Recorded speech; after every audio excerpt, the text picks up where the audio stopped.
Hi, and welcome to this small presentation about data communication. It's first in a series about data visualization, data communication. I'm currently teaching a class on data visualization for data analysts, and I'm expanding the concept from just visualization to communication with data in more general terms, because sometimes we need to visualize things and sometimes we'll do it in other formats, reports, memos, or just a simple email. But it's all about communicating data, and it's a focus which sometimes tend to become a little bit too much on the visualization, but let's dig in.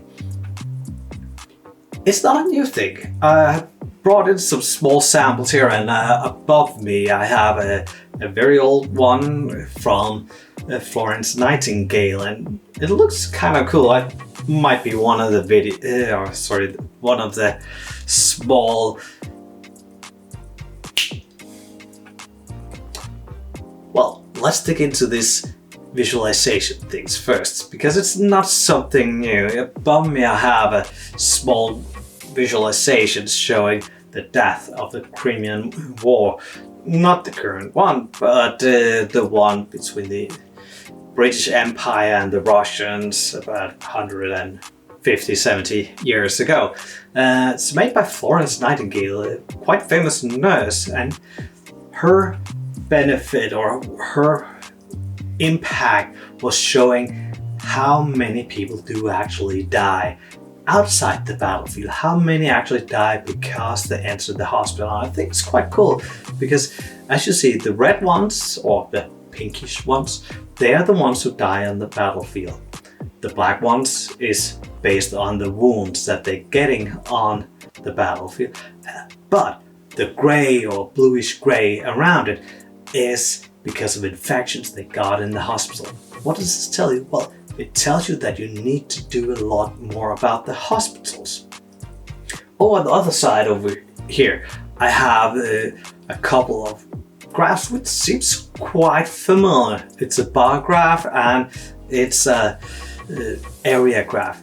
You might think, well, how old can that be? But, well, this is from the 1750s, and below, well, I'm from Denmark, it shows how the Scandinavian countries until the Industrial Revolution had a surplus in exporting to the UK. After that, well, things became quite different, as you can see from the graph, and it's very easily and very quickly to discern what it actually is about.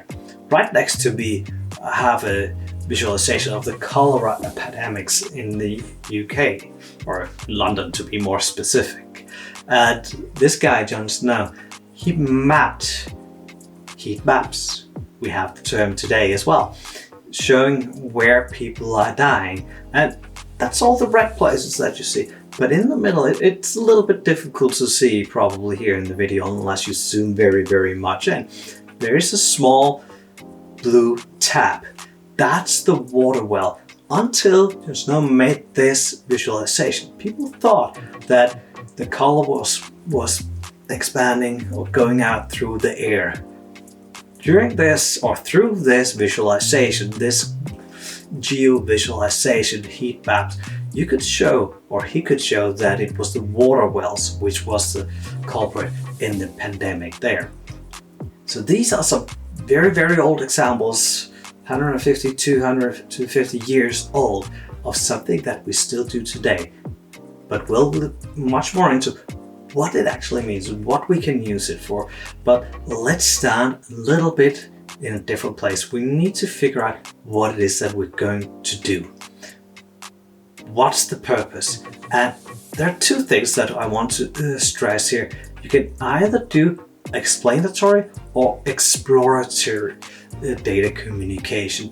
Explanatory is when you explain things and you have a purpose and you want that conclusion to come across, which means that we don't want people to draw the wrong conclusions, or at least conclusions that we are not intending them to draw. The other one is the exploratory communication, or the exploratory data communication.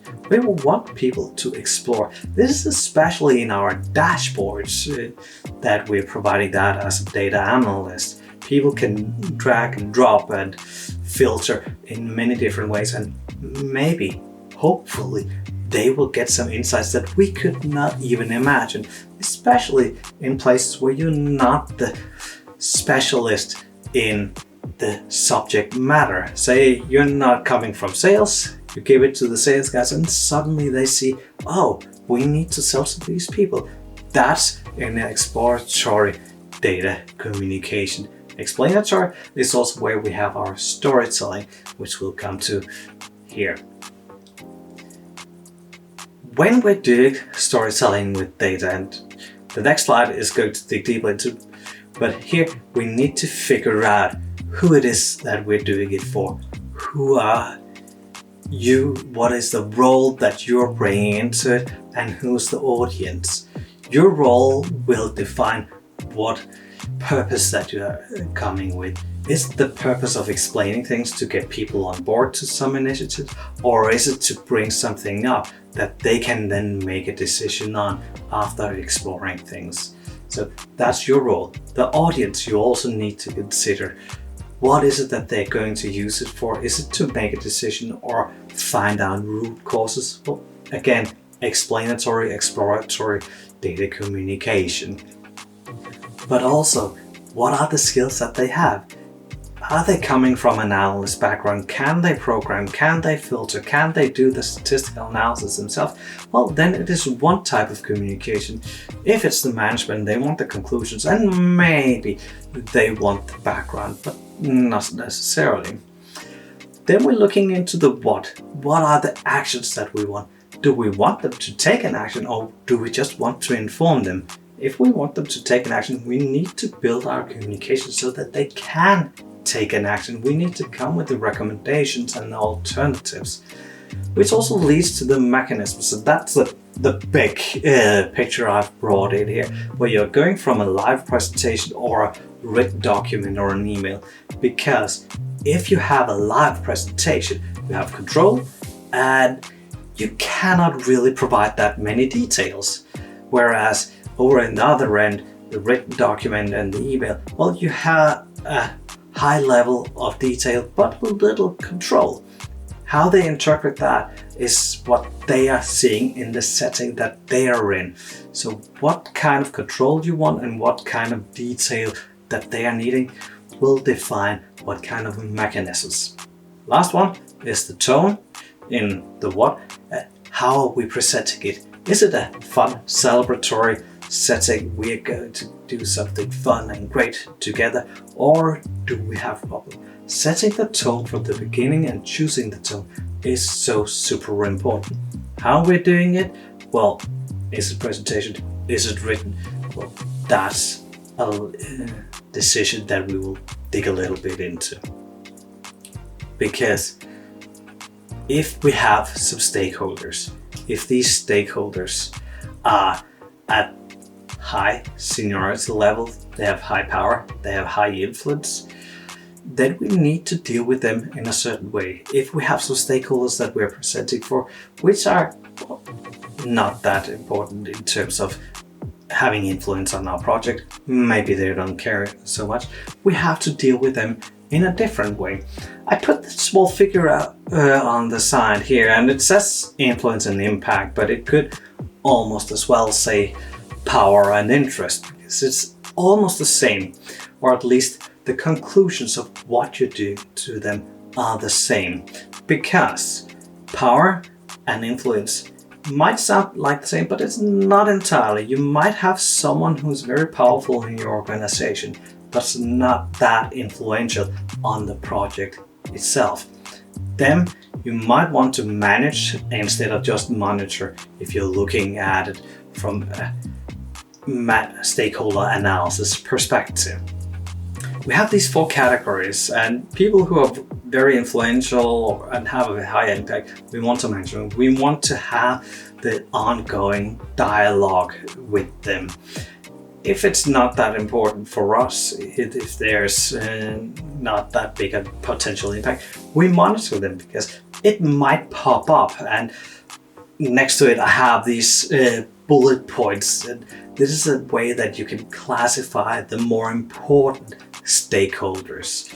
Name or role classification as, are they important right now, or will they potentially become important? Do they have an interest? What is the interest? What are the issues that they're feeling about this here?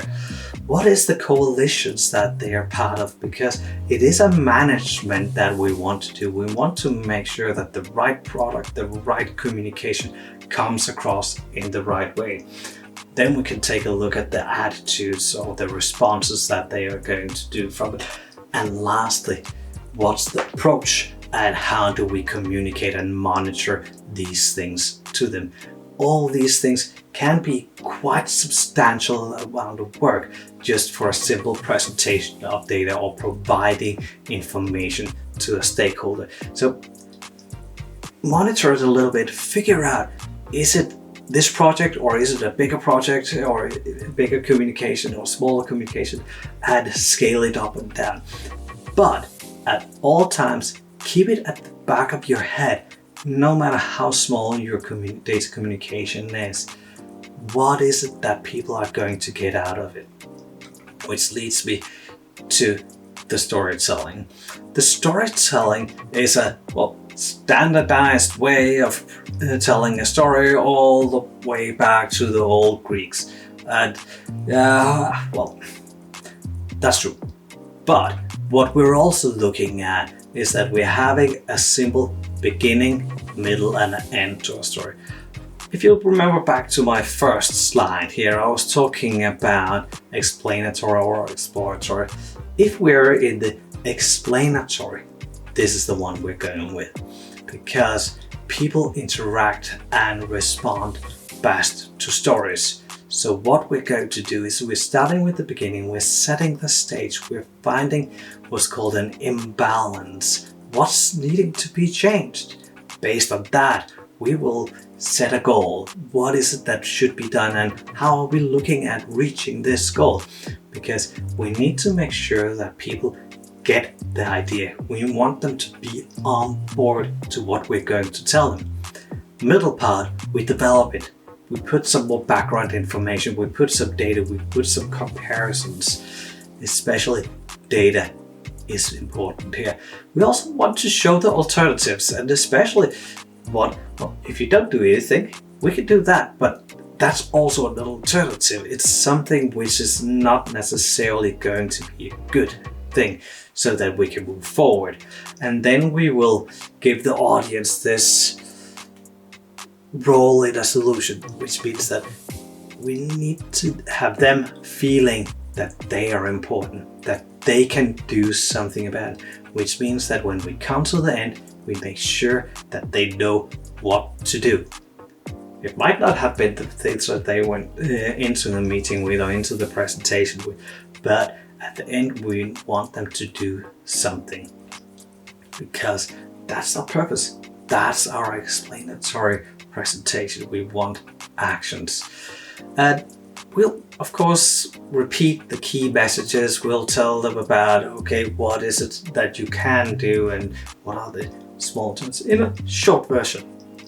But we want them to focus and walk away from it with, okay, I need to fund this project. I need to look deeper into the sales numbers for our Eastern region, or I need to go and ask my boss above for additional resources for our teams. You have to have that clear when you go in, because then you can set the stage and you can lock it in then. A little bit when we're talking about sales. All right.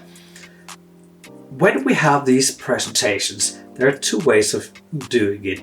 You can work with the horizontal logic and the vertical logic. And horizontal logic is where we have all the slides, all the presentation elements brought up, and you have a storyline going across, which means that our presentations come with action-focused headlines, and we're starting with a conclusion. Kind of like when I had the structure just before in the storytelling here, but also with actions. Sometimes these presentation methodologies is also talked about as McKinsey slides because they're quite well known for using this structure in their presentations. So horizontal logic, headlines focused with action and starting with the conclusion. If we are, on the other hand, are using the vertical logic, we're a little bit closer to the exploratory presentation. We want them to explore, and sometimes it's also the place where we're sending the materials out and for people to just read. That means that things are going to get chopped up into maybe even single slides. So each slide needs to stand by themselves. You have a conclusion and then you have supporting information below on the slide itself. So horizontal logic, vertical logic, depending on are you more in the exploratory or the explanatory setting. The last thing I want to do is this small CED framework or conclusion evidence data. And I'm, well, a little bit unhelpfully. You can see why I don't draw that much myself. On the top, it says we will be earning $1 million. Well, that's our conclusion. Down below, we'll have the evidence, we'll have the slide, we'll have for segment 1, 2, 3, 4, 5, etc. How much are we earning on each of these segments? And even further below, we have the table with the information, and someone who wants to dig into that, they can go down there, they can filter it up. This is the way that I usually recommend that you do for dashboards, because even though we want an exploratory analysis done, we want to have the conclusions up front and center. So if they change things, if they are digging into, okay, how much are we going to earn if we skip segment 4? Well, filter that out and we will earn $500,000. What does it look like in our tables or our actual customer base? Well, they can dig into that as well. But conclusions up front, because, well, people don't necessarily have that much time, and sometimes they'll just see the top level conclusions, and we need them to be able to go there quickly. That was it for this small video, which was, well, maybe a little bit longer than intended, but well, I love talking. Next video will be about how do we deal with the different document types. So more over in our explanatory version, but with a little bit in the exploratory, because we'll also start to get into the website of things with dashboards, which are also a type of document. Thank you. See you in the next video.